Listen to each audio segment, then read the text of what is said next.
Hello my friends and welcome back. Thank you very much for being with me again today. Two pieces of news, a good one and a bad one. Let's start with the bad one because it's going to be shorter to explain. The bad news is about 200 people died in Iran during the demonstrations, violent crackdown on the riots, because those were not demonstrations anymore, turned into riots. And the Iranian government, the legitimate government, had to ensure order and discipline. If you want to protest, go ahead and protest. Destroy property, you get in trouble. That happens in the United States as well, and it happens in any civilized society. Now, that's the bad news. 200 people from both sides, because it seems like these protesters that started as protesters, I'm not going to go into it, they were supported by other outside interests in order to obviously create a 2014 Ukrainian revolution, if you know what I mean. And they were armed, some of them, according to the Iranians, if you believe them. If you don't, anyway, so it died from both sides. I'm pretty sure the rioters or protesters, why do I say that? Because I don't know exactly who died. Maybe just guy was just protesting and got shot in the whole thing. And there are other people who are having weapons, creating what they create best, which is trying to overthrow government with, hey, let's do it right now. It's already late. Those people are obviously different from the other ones, and so on. People that are from other countries, special forces, if you know what I mean, undercover, and even from Iran with cells that are acting upon certain kind of goals. So that's the bad news. The good news is that the morality police of Iran was disbanded. So done with that. I'm glad, from an outside viewer, obviously, I'm glad that that is gone, done with. As I always say, that's each country's destiny, and each country has its nation to build whatever history they will build. In this case, I might disagree with many policies, laws, and behaviors of any country, including the United States or France or the free world, and that's the way it is. It's a continuous process. The same with Iran. I thought that the morality police was a step too far, but hey, it's an Islamic state. What do you want? That's what it is. It has its own policies. All you from outside have to respect that, because it's like another family, another household. They have their own practices, and it's not for you to go and tell them what to do, as it's not for them to tell you what to do, unless you think that you are better and you tell them what to do to become better. You can suggest, but don't get involved. Suggestion is one thing, getting involved actively, it's a different thing, because you can say, well, suggesting, you already get involved. Yes, but you know the difference. I mean, we're not children here. So this article comes from Jerusalem Post, from the Jewish state, AOK, right? And it's from December 4th, 2022. Iran abolishes morality police amid Masha Amini protests. Report.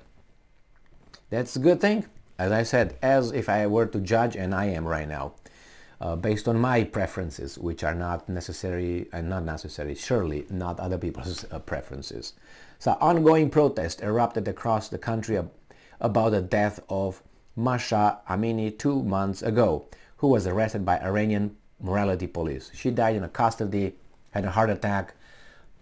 They say, morality police, Baba said that she just had an heart attack over there and it fell. Other people said, no, it wasn't that, so let's go and create a riot. Really? I mean, Iran has about 80 million people, and you can say, well, you just need a spark to start a revolution.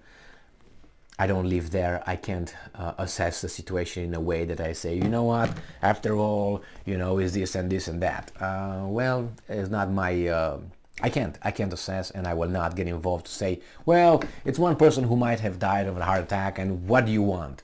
I can't be this cold. But on the other hand, I don't know what happened.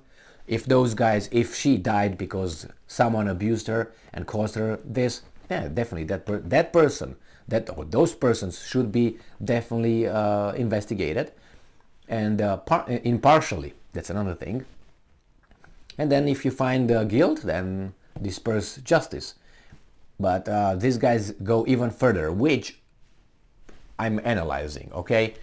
From the other side, which is not the government, they look this as a weakness. So that's gonna probably create more protests, more action in the street, armed, unarmed, destroy, peaceful or not peaceful, because they will see this as a weakness. See, we got something, let's move on, let's get this one out while we are at it. So that means they're afraid.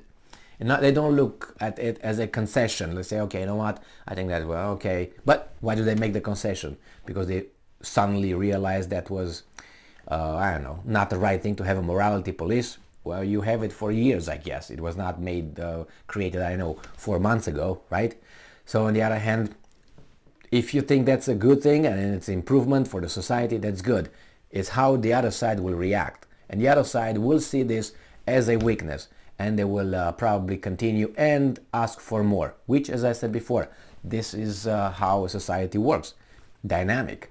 And the problem is you certainly have outside interests involved in all this, like you have everywhere. Like, well, let's say in Ukraine, when it was 2014, that illegal, I mean, it was not legal anyway, but treasonous act of overthrowing a legitimate democratically elected government of Yanukovych, right? I'm pretty sure it was not only, I don't know, American interest or German interest over there involved in all that. There were the counter offensive, which were the other interests, Russian interest, Belarusian interest, I don't know, Israel's interest. So it was not like it was only one interest operating. There were other ones who wants to take control, like you go and break into a bank and you start loading the money in your little sack, and so all of a sudden you feel something in your back. It's not someone's, it's a gun.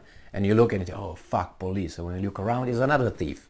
So he's gonna, thank you very much for opening the vault, my man. Now you stay over there, zip it up, stay there, and I'm gonna get the money. So this is how it works. You started it, but I take over, and I will do what I do best. Loot. So let's see what else is here. It says here the morality police, also known as the guidance patrol, were founded in 2005, so not 4 months ago, but a lot of years ago, right? What, 28 years ago? No, 28, what the hell, 18 years ago, what am I talking about here? Under the administration of President Mahmoud Ahmadinejad. Oh, Mahmoud, that's not good. And serve as a religious police, reporting directly to Supreme Leader Ali Khamenei. Well, Mahmoud, well, he was the president. He was a very intelligent person, but you don't do everything by yourself, I guess. And I'm not trying to find him any justification. But I'm pretty sure he's not the one who said, well, we're going to do this, we're going to do this. Because after all, he is a university professor, isn't he? I can't remember exactly what he is, civil engineer or something like that. I think, maybe, I think so. But anyway, he's very intelligent. I give him that. And he doesn't seem to be, I mean, he is religious. He has to. He's, right, president of the Islamic State. He can be, what, I'm not a religious person. Okay, then, beat it. So the typical unit consists of a van with a mixed male and female crew that patrols or waits at busy public spaces to police behavior and dress considered improper. So this is what the morality police is. They consider what improper dress is. Well, we can have here the same thing called police. If you are dressed improper, let's say you do some little exposure, then they get you and take care of you, you know what I mean? I don't mind people walking naked outside, personally.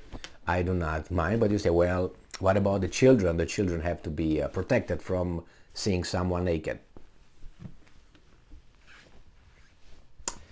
Do you have police to take care of this kind of stuff? So the same over there. Morality police, if you don't wear a certain kind of dress code and you violate that, you get arrested. I don't know what the penalty for that is, probably a fine. I don't think they So I don't know how they ended up with this woman dead, and maybe we'll never find out. The problem is she died plus 200 more died for something that now they got away with this. So that means the Iranians now can dress however they want. Is that the next step? I'm just not, I mean, if you don't have the morality police, that was put in place to make sure that people follow a certain kind of moral code by their code, dress code, correct? So if you get rid of that, that means the rule goes out, the policy of dressing in a certain way. I don't know, we'll see. I think that's, again, my personal view on that. I think I'm from as much freedom as possible, liberty, as much. And I also understand there's rules set by the society, but the society sometimes, you know, gets orders from just a few guys out there, and they run against the society. Like here in the United States with all this delusional, if I'm a cow, I'm a cow. If I feel like a dick, I'm a dick. You know, I can be whatever I want to be, and you have no right to say I am not what I say I am. Now you tell me what that is compared with the dress police or morality police. And go to work and say, you know what, I don't think you are a cow. I think you're just a man or a woman. You may get fired. You don't get the police, but you fuck your future. Especially if you're a professional and try to get a job, you know, further and ascend on the ladder of professionals. If you get fired for being, I don't know, called this and that, and you say bye-bye, then guess what? You go to get a job. How do you get a job in the United States? In a professional way, not going to get a job, I don't know, digging holes. You don't need that. You need references. What does that mean? You need 3 persons that the possible employer will call to say, hey, how is Emil? Well, who are those guys going to be? From your work? Because they want professional how do you call it, references. That means people who work with you. Do you think the people will stick their neck out and say, yeah, Emil was great? Maybe. Why was he fired? Because he said that he saw a woman as a woman and a man as a man, and did not see that person as that person wanted to be seen as. Oh, do you mean seeing reality? Oh, okay, you're hired, Emil. Well, that would be in a real normal society. But hey, we're not at that point. So we can judge how much we want the Iranians with their dress codes and morality police. We have our morality police everywhere, since you can get fired for some insensitive comments or insensitive, I don't know, simply observing reality.